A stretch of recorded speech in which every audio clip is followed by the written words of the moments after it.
Good afternoon, everyone. I hope that you're all having a great day. Today I want to bring to you a story of when Boba Fett and a lot of other bounty hunters were called to Vader's assistance aboard the Dreadnought. So let's jump right into it. Boba Fett was a man of many talents, but only one virtue. Patience was not the virtue that he had to boast about. He was on a hunt for a lowly, floppy-jowled Solistan that was wanted by Jabba the Hutt. Suddenly he got a call on the holo from Vader and saw Vader's likeness standing there. He knew that whatever the Dark Lord needed, it must be worth his time. Boba wasn't one to turn down a job, especially one that, was offered to him. Except this job wasn't offered. It was more of an order that he would be there. An order that came from the Sith Lord himself, so he knew that he couldn't refuse. So Fett threw his current job to a rookie on Jabba's payroll and left for Vader's Dreadnought. Fett climbed into Slave 1 and waited for the coordinates to the rendezvous point. While waiting, he caught a glimpse of himself in the mirror.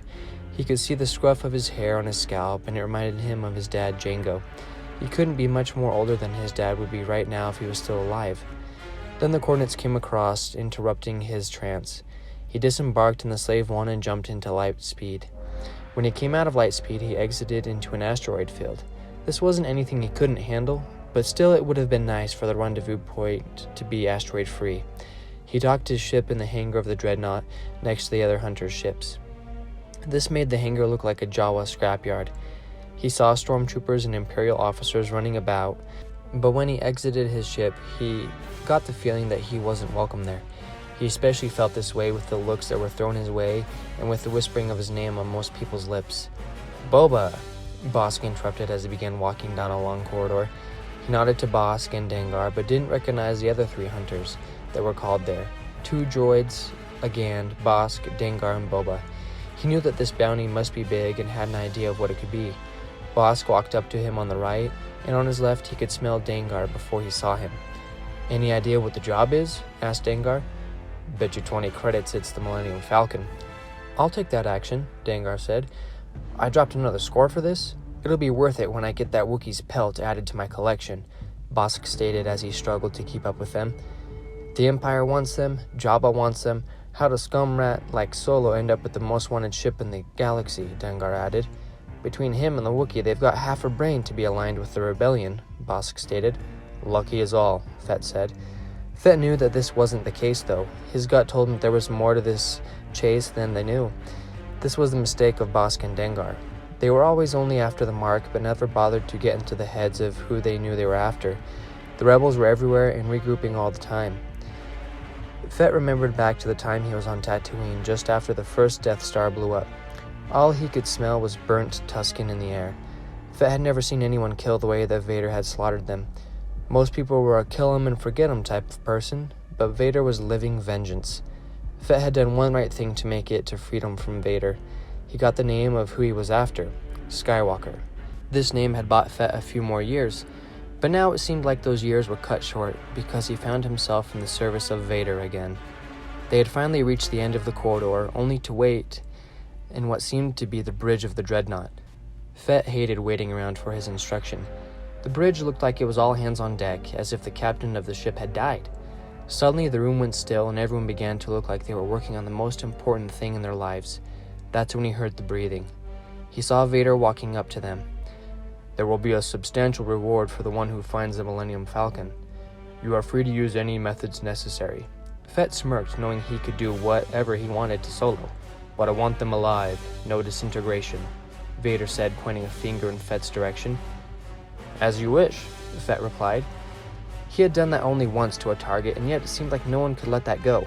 Vader dismissed them, and they went back to their ships. "So much for that," Dengar said as he handed over the 20 credits. The anticipation of the hunt only lasted for a moment before they heard an officer announce that the ship had been spotted out in the asteroid field. "Don't worry, boys, we ain't done yet. Solo is harder to catch than a rockwort," Fett said. 3 of the bounty hunters boarded their ships and left. Then it was just Bossk, Dengar, and Fett left deciding what to do. Dengar and Bossk tried to convince Fett to join them again like old times, but Fett denied because he wasn't a child anymore and didn't need anyone looking after him. He worked alone, and this was the way he liked it to be done. So he boarded his ship and looked at the coordinates of where the Empire had spotted the Falcon.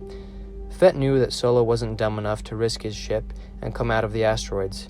So he filled the computer system where he got the coordinates with fake ones of where Solo went so he could throw the other bounty hunters off the trail. If anyone was going to catch Solo, it was going to be him. Fett took off from the hangar and jumped into hyperspace as if to give the illusion that Solo had left and he was chasing him. Only he knew that Solo didn't leave, so he waited a moment, exited hyperspace, turned around, and came back to the other side of the asteroid field opposite of the dreadnought. He knew that he was right, and now all he had to do was wait for Solo. And that concludes this chapter of The Empire Strikes Back from a certain point of view book. I really like this chapter because it gave a lot of insight to how Fett goes about capturing his bounty and processing, the steps of getting there. I find his view of Vader very interesting. It's interesting to see that one of the deadliest bounty hunters in the galaxy refers to Vader as living vengeance. It shows me that he's possibly, wary of him, and it's cool to see as well that Fett knew that there was more than meets the eye with this bounty. It shows that he knows that there's something different there, that maybe Vader has certain ties to this bounty. I really enjoyed this video and hope that you all enjoyed it as well. If you did, leave a like, subscribe, and comment down below your thoughts on the chapter. I would love to read them. I hope you all have a great day. Until next time, remember, may the Force be with you.